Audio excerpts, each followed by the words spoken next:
Order. We meet today to vote on the nomination of Frank Bisignano to be Commissioner of the Social Security Administration. As we have done with other nominees, the meeting this morning will provide members with the opportunity to make remarks on Mr. Bisignano's nomination, and we will notify members of a time and location later today to conduct the committee vote. Mr. Bisignano has more than 30 years of executive leadership experience in banks and financial institutions. He currently serves as the chairman of the board and chief executive officer of Fiserv, a leader in payments and financial technology. At his nomination hearing, Mr. Bisignano discussed his vision for improving the Social Security Administration service to the public, including bringing down wait times for SSA's National 800 number and for claims decisions. While Mr. Bisignano has extensive experience using information technology to improve the organizational performance, he also understands the importance of meeting customers where they are. He committed to ensuring that individuals can interact with the SSA in the way they prefer, whether in person, by phone, or online. Mr. Bisignano would also draw his decades of experience to improve SSA's payment accuracy. When SSA issues an improper payment, it places a burden on the affected beneficiaries, the agency, employees, and taxpayers. I look forward to working with him to achieve these important goals. Before moving on, let me address the allegations made during Mr. Bisignano's nomination hearing that he lied about his connections to DOGE and its efforts to break Social Security. I remind my colleagues that Mr. Bisignano does not currently hold a position at the Social Security Administration, let alone a decision-making position. Mr. Bisignano's nomination was first announced in December 2024, and he has been going through the Finance Committee's rigorous due diligence process for months. Yet the allegations against Mr. Bisignano made in an anonymous letter were not shared with me or my staff until after his hearing commenced. The anonymous letter claims that Mr. Bisignano insisted on personally approving several key DOGE hires at the agency and getting frequent briefings. Mr. Bisignano responded to these allegations in writing this weekend as a part of the questions for the record. Mr. Bisignano stated that he does not have a role at SSA and was not part of the decision-making process led by the current acting commissioner, Lee Dudek, about SSA operations, personnel, or management. Mr. Bisignano stated that he communicated with former acting commissioner Michelle King multiple times and had brief introductory phone calls with individuals chosen for various acting roles. Mr. Bisignano said he has not spoken with acting commissioner Dudek beyond a short introductory phone call. The anonymous letter specifically mentions 4 individuals that Mr. Bisignano has been in contact with or pushed SSA to on board. Mr. Bisignano reiterated in writing that he has a 20-year professional relationship with one contact, periodic contact with another on general matters related to the agency, was referred to another to help him with preparation for his confirmation hearing, and the last individual he does not know at all. Even though the timing of the anonymous letter suggests a political effort to delay the committee vote on this nominee, my staff have told Senator Weidenstaff, and we have discussed this just now, that we are open to meeting with the author of the letter and keeping the individual anonymous. However, any information provided by the individual must be thoroughly vetted, including allowing the nominee the opportunity to respond. A process for vetting the allegations has not been agreed to. The issue here, as I understand it, is the frequency and details of communications between the nominee and SSA officials. The nominee has responded in writing to these allegations. The SSA needs steady Senate-confirmed leadership. Mr. Bisignano would bring his decades-long focus on strong customer service and operational excellence to the SSA. I urge my colleagues to support his nomination. And I recognize now Ranking Member Wyden. Thank you very much, Mr. Chairman. Today, the Finance Committee is going to vote on the nomination of Frank Bisignano to be the Commissioner of the Social Security Administration. My most important point this morning is the Finance Committee should not be holding this vote today. This nominee lied multiple times to every member of this committee, including the bipartisan finance staff, and the nominee's actions and communications with DOJ remain very much at the heart of my objection here. My office received an account from a whistleblower about the ways the nominee was deeply involved in and aware of DOJ's activities at the agency. Mr. Bisignano lied in meetings with bipartisan Finance Committee staff. He lied in a meeting with me in my office down the hall, and he lied before this committee a week ago.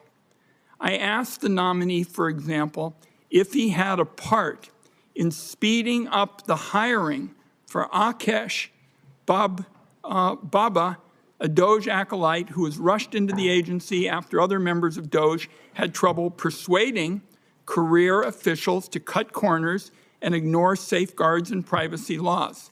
Mr. Bisignano told me he was not involved. The whistleblower's statement says that's not true, that Mr. Bisignano personally intervened to get Boba immediate access to Social Security systems. I asked the nominee if he was involved in any discussions about personnel or operations at Social Security. Again, the transcript says the nominee said no. The whistleblower's statement says he spoke frequently with Michael Russo, one of DOJ's chief operators at Social Security. Mr. Bisignano also requested that senior Social Security staff not hire any new personnel without his explicit approval. The account of the whistleblower, I would say to my colleagues, was confirmed independently by a veteran reporter at the Washington Post newspaper. Now, with respect to the committee, I've asked the chairman of the committee to work with me to verify the disturbing account on a bipartisan basis. And up till a few minutes ago, it wasn't, to me, a topic for conversation. Now we're going to explore this. We have to have a process that protects the whistleblower's identity, gives the whistleblower a chance to lay out for the bipartisan group at the committee, what happened, and it needs to be done before this nominee goes to the floor of the United States Senate. And I think that's reasonable. We've talked about getting something that would allow the majority to later on schedule a vote, but I insist that in the name of basic fairness, that there is a chance to have a bipartisan inquiry in exactly what the whistleblower said and the nominee's response, and it take place before there is a final vote on the floor of the Senate. And I'll yield just does my colleague wish me to yield? I don't, oh, great.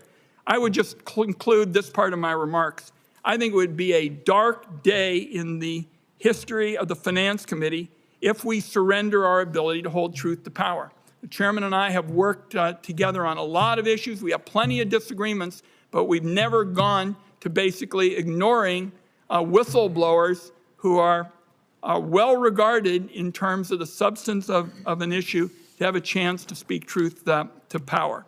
Let me just close by way of saying this may sound like some inside baseball, but to me, if you lie to all these people, all the staff and me and others, you lie to the American people once you're on the job. My final remark is that seniors and families have tremendous concern about what is going on at Social Security and their earned Social Security benefits. Over the last several weeks, what's been happening at the agency is nothing short of bedlam.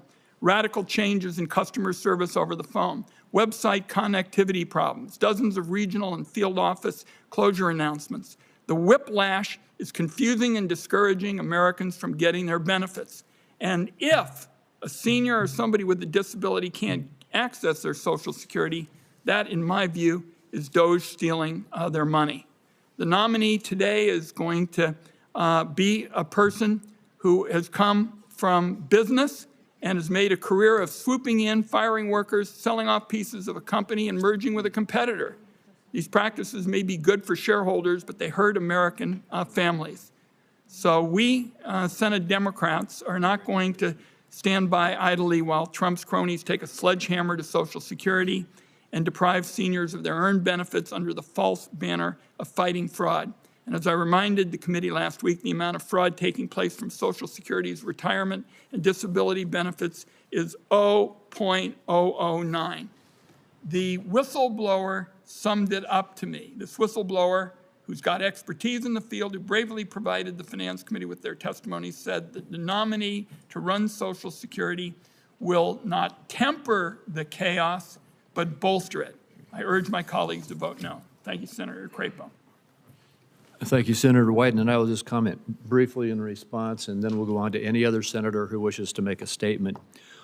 It was my understanding that and it is my understanding that we have been very willing to meet with the whistleblower, protect his or her anonymity, and get the information that the whistleblower wants to bring to us. At this point, it's simply an anonymous letter, and we have not been able to meet with the person to confirm anything different.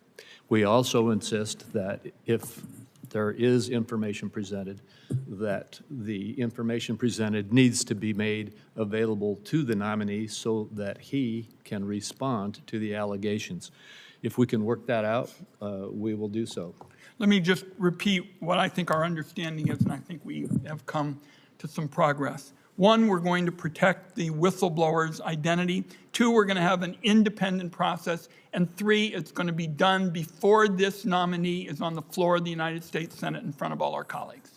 I can't make the commitment on when it would go to the floor. That's a decision to be made by the majority leader, but I can tell you that we will work from today forward to do an expeditious review if the whistleblower, the anonymous person, will come forward and meet with us and present that information so that we can then present that same information to the nominee and get the nominee's response. I just think that it is so important that this get done before this goes to the floor of the United States Senate. Social Security is the connective tissue for the American people between young workers and retired people. And when you have somebody who sits at the witness table where our wonderful staff is today and lies up to their eyeballs to this committee, we have got to get this right. So I look forward to further discussions and putting that together. All right, thank you. And now I will turn to any other senator wanting to make a statement. And next on my list is Senator Cantwell. Thank you, Mr. Chairman. And I am speaking against this nomination. I do share my colleague from Oregon, the ranking member's concerns that we need to understand Mr. Bisignano's past statements. And I think the context here is that we have seen cuts in staffing. We have seen threats of closures of office. We have seen the request for re-registration. And so we are seeing an undermining of the services at Social Security right now. And Mr. Bisignano represents somebody who's made a name for himself in the business sector of coming in and, if you will, slashing and burning to find the efficiencies. Well, I would say Social Security is no place to slash and burn. It's a contract with the American people. It should be kept. And what we should do is improve the service. The taxpayers that pay into the program do so throughout their lives, and they want the government to live up to that obligation and take care of them. Overwhelmingly, Americans support Social Security. A recent AARP poll found that 85% of Americans want Social Security benefits maintained or increased. And that shows that that's everybody. That's not just Democrats or, people who remember, how Social Security got created. This is everybody. This is Democrats, Republicans, independents. But we have an administration represented with DOGE who think that they're going to come in here and find billions of dollars that they can take out of Social Security and give to tax breaks to billionaires and corporations. So I think it's fair to understand whether Mr. Bisignano really did participate in that process and he has a background that's why he's being hired. He's not being hired because he's an expert on Social Security. He's being hired because somebody thinks he's going to come in here and basically get billions of dollars out of Social Security to give to a tax bill. So I just want to say, I need to tell the committee how important it is that the administration actions are leaving our offices overcrowded. Phone calls, as my colleague from Montana mentioned, are 1.5 hours or longer. That we had a constituent assure that she was able to even log into her account due to new verification changes. She's nearly 80 years old. So it's not like she has a smartphone or a computer or a webcam or is going to drive herself just over to the Social Security office. So I have 1.4 million constituents that deserve Social Security, and we're making it harder on them.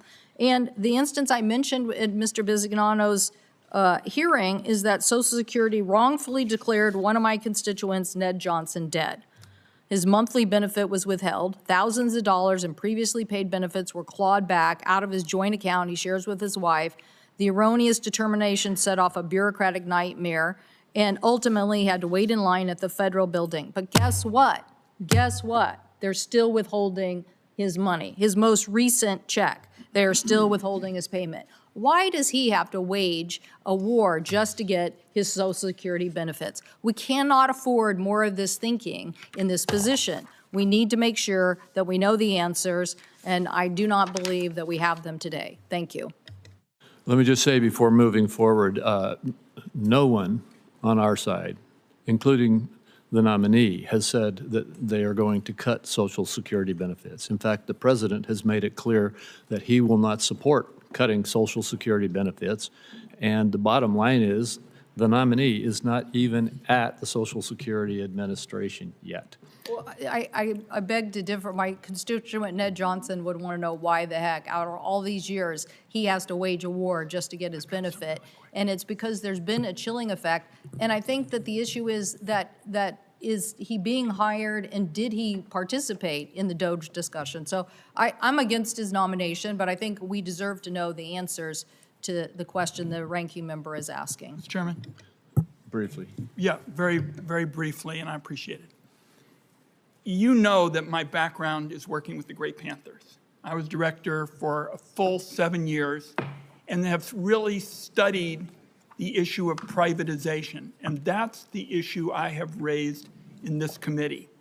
When you hollow out a program like Social Security, which is what's going on with the phones, the personnel, and the offices, you make the situation there ripe for privatization. I call it a prelude to privatization because you're stuck with having to get some private contractors in. So I want my colleague to understand that I have been very specific about my concern with respect to the administration, and that these efforts with the phones, the offices, and the personnel, to me, are a prelude to privatization. I've used those words carefully. My colleague is asking that you describe this carefully. I've tried to do that.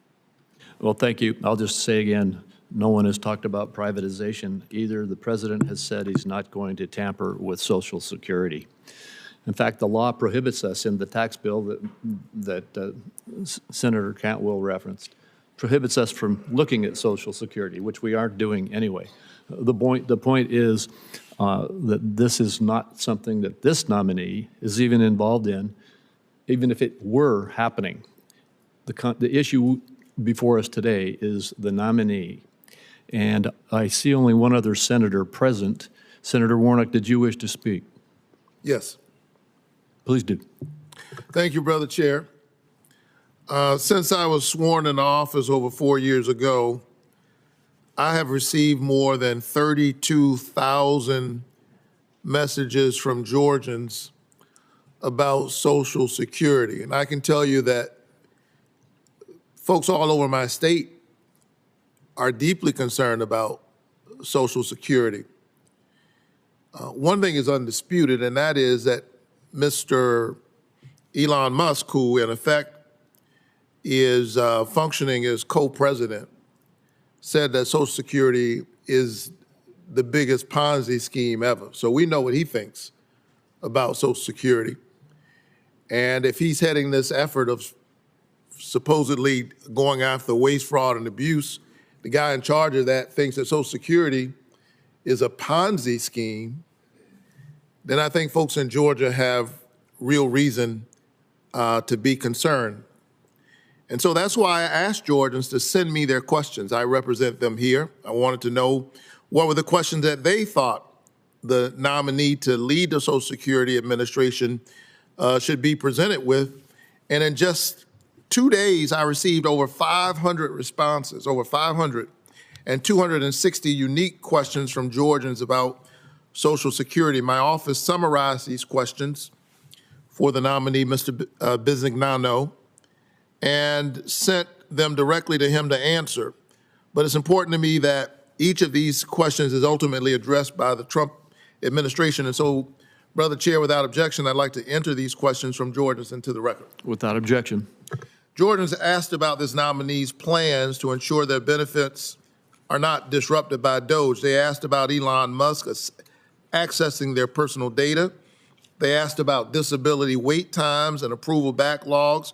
But by far, most Georgians had questions about the Trump administration's overall disdain and callousness toward people who depend on their Social Security benefits to live. That is not in dispute. The president stood there at his joint statement before the Congress and named all of these dozens of dead people he said are getting Social Security. The head of the Commerce Department said, well, if his mother-in-law misses a check, no big deal. It's fraudsters who worry about that. It is that attitude that they're worried about. Part-time, a retired teacher from Jessup, Georgia says her Social Security check is her only income. And so let me be clear.